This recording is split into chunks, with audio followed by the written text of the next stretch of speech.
નમસ્કાર દર્શક મિત્રો, લોકસામના ન્યૂઝમાંથી હું આરતી મેળા આપનું હાર્દિક સ્વાગત કરું છું। હવે જોઈએ કેશોદથી અમારા રિપોર્ટર ગોવિંદ હરિયા સાથેના મુખ્ય સમાચાર। કેશોદમાં 69માં અખિલ ભારતીય શાળાકીય રમત ઉત્સવ અંતર્ગત જૂનાગઢ જિલ્લા કક્ષા ક્રિકેટની પસંદગી સ્પર્ધાનું આયોજન કેશોદની પીવીએમ ઇન્ટરનેશનલ સ્કૂલ ખાતે આયોજન થયું, જેમાં ક્રિકેટર રમતની અંડર 14, 17 અને 19 વય જૂથ કેટેગરીની પસંદગી માટે 140 વધારે ખેલાડી ભાઈઓ અને બહેનો ઉપસ્થિત રહ્યા હતા। Sports authority of Gujarat Gandhinagar જિલ્લા રમતગમત અધિકારીની કચેરી જૂનાગઢ દ્વારા આયોજિત 69માં અખિલ ભારતીય શાળાકીય રમતોત્સવ 2025 અંતર્ગત ક્રિકેટ રમતની અંડર 14, 17 અને 19 વય જૂથ કેટેગરીની પસંદગી માટે 140 કરતાં વધારે ખેલાડીઓ ભાઈઓ અને બહેનો ઉપસ્થિત રહ્યા હતા। ક્રિકેટ રમતની જિલ્લા સ્તરીય પસંદગી કેશોદ ખાતે સૌ પ્રથમ વખત કરવામાં આવી છે, તેવું ક્રિકેટના કોચ માનવ ઠકરારે જણાવ્યું હતું। આયોજન માટે જિલ્લા રમતગમત અધિકારી ડોક્ટર મનીષકુમાર ઝીલડિયા અને જૂનાગઢ ગ્રામ વ્યાયામ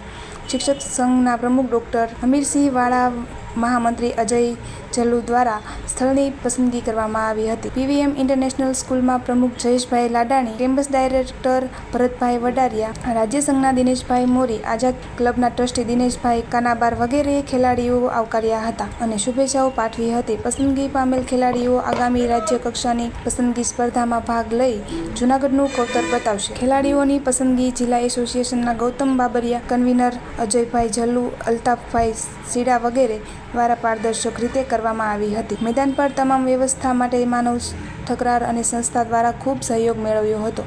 પીવીએમ ઇન્ટરનેશનલ સ્કૂલ ખાતે ખેલાડીઓ માટે આવી સુંદર આયોજન વ્યવસ્થા આપવા બદલ જિલ્લા રમતગમત અધિકારી ડોક્ટર મનીષકુમાર ઝીલડિયાએ સંસ્થાને આભાર અભિનંદન પાઠવ્યા હતા। હવે ફરી મળીશું એક નવા સમાચાર સાથે, ત્યાં સુધી જોતા રહો લોકસામના ન્યૂઝ।